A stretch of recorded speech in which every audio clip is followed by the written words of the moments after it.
नमस्कार दोस्तों, voice of Jaisalmer में आपका स्वागत है। आज मैं आपको रेगिस्तान के कुछ खास बातों से रूबरू करवाता हूँ। आप देख रहे हैं रेगिस्तान, तो रेगिस्तान सही मायने में यह रेत से जुड़ा हुआ शब्द है, रेत का दरिया। हम इस रेत के दरिया को अनेक नामों से पुकारते हैं।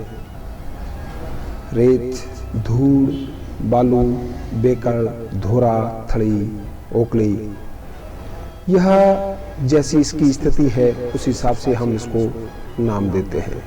कहीं कहीं पर बड़े रेत के टीले के बीच का जो क्षेत्र होता है उसको हम बेड़ भी कहते हैं। आजकल पर्यटन के आधार पर सैंड ड्यून्स और रेतीले धोरों में हमारे पालतू पशु यानी गरीब की गाय, बकरी और भेड़, यह भी आप नज़ारा देख रहे हैं। इसके नाम भी मारवाड़ी में कई प्रकार से हैं। कोई इसे घोना कहते हैं, कोई रिड कहते हैं, कोई घेटा कहते हैं, लरड़ी, लरड़ा इत्यादि। नर मादा के हिसाब से इसका नाम अलग अलग होता रहा है, लेकिन यहाँ की जो भाषा है, यहाँ के शब्द है, वो अपने आप में एक अनूठे हैं। हम बात करें रेगिस्तान और उसमें रेत की बात, तो हम रेगिस्तान के जहाज का जरूर अपने जहन में नाम लेंगे। इस ऊंट को एक तो हम ऊंट के नाम से जानते हैं, दूसरा अगर हम इसकी बात करें तो उम्र के पड़ाव के अनुसार इसके कई नाम हैं। नर और मादा के भी नाम अलग अलग है और नामकरण रहता भी, जिससे पहचान हो जाती है कि ऊंट नर है या मादा है, कौन सी आयु का है। नर है तो ऊंट का नाम, मादा है तो उसका नाम ऊंटनी हो जाएगा, ऊंट, ऊंटनी। और अगर मादा है और वह गर्भवती है तो हम उसको सांड भी कह सकते हैं। जवान ऊंट को कई लोग पाकेट भी कहते हैं। हम बात किशोर अवस्था के ऊंट की करें तो पोंगल, बच्चे को टोडिया कहते हैं। टोडिया जो छोटा सा होता है अपनी माँ के साथ यानी कि सांड, ऊँटनी के साथ घूमता रहता है। इस प्रकार उम्र के अनुसार उनका नामकरण किया गया है। यह यहाँ की पहचान की एक प्रथा है। इनको जो लेकर के चलता है ऊँटों को, वह मुख्यतः राइका जाति के लोग होते हैं और ऊँटों के समूह को हम यहाँ की भाषा में वर्ग कहते हैं। तो मित्रों, यहाँ की अपनी एक भाषा है। मैं कुछ शब्द आपको बताने का प्रयास कर रहा हूँ और कई बार ऊँट अपने मालिक को भी नुकसान पहुंचाता है। इसके कृत्य से इसे जम भी कहते हैं, यानी कि लोहा। जब आदमी अपने घर से किसी कार्य के लिए, शुभ कार्य के लिए निकलता है तो अगर सामने ऊँट दिख जाता है तो वह रुक जाता है। कहते हैं ये ऊँट अपने मालिक को भी खा जाता है। इसकी अवस्था कब होती है? जब ऊँट अपने,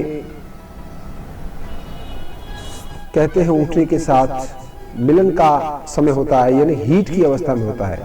मादा ऊँटनी की तरफ ये ज्यादा आकर्षित होता है।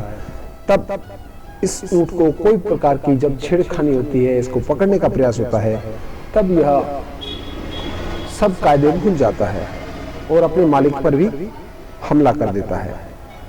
अब हम बात करें रेत की, रेगिस्तान वनस्पति की, तो यहाँ देसी बबुल, खींप, चक, पुई, लौना, फोक, श्रवण घास, खिजड़ी, छोटे बेर की बोरडी, यह मैंने यहाँ के नाम बताए हैं। हम यहाँ की भाषा में इनको क्या कहते हैं दोस्तों, इसमें चित्रण शायद है या नहीं है, लेकिन मैंने जब रेत के इस टीले पे आया तो कुछ पेड़ देखे, तो उस आधार पे मैंने यहाँ के आपको नाम बताए हैं। मुख्यतः यही पेड़ देखने को यहाँ मिलते हैं। चरवाहों को उगाड़ कहते हैं या खिलोरी भी कहते हैं।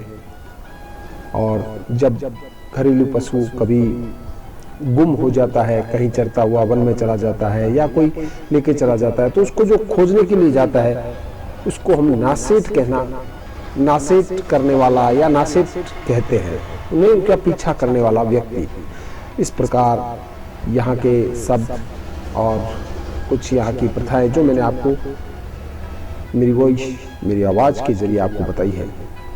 दोस्तों, यह सूर्यास्त का समय है, इसको हम सिंजिया कहते हैं। संध्या होती है, हम इसको सिंजारा कहते हैं। सुबह का समय होता है, उसको झांझर का कहते हैं, दिन उगा कहते हैं।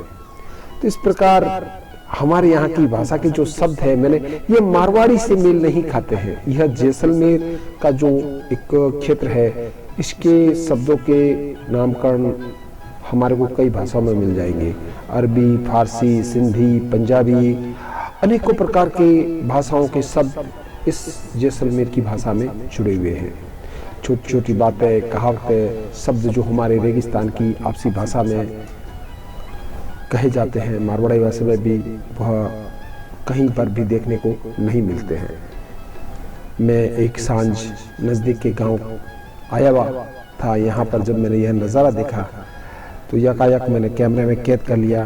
कुछ छोटे बच्चे घूम रहे थे, बकरियां आ रही थी, भेड़ें आ रही थी, सूर्यास्त हो रहा था। कुछ लोग अपने हाथों में पेड़ से जो पशुओं के लिए चारा काटते हैं वह भी लिए हुए, जिसे हम यहाँ की भाषा में डांगा कहते हैं, वह भी लिए हुए आ रहे थे। तो इस प्रकार से मैंने आपको एक छोटा सा मेरा चित्रण परिचय मेरे रेगिस्तान का दिया है। अनेकों बातें हैं, लेकिन इस समय मैंने यही आपके सामने रखा है। यह बात, मेरी चर्चा आपको कैसी लगी, आप अपने सुझाव दें। मुझे दे इजाज़त। जय हिंद, जय भारत।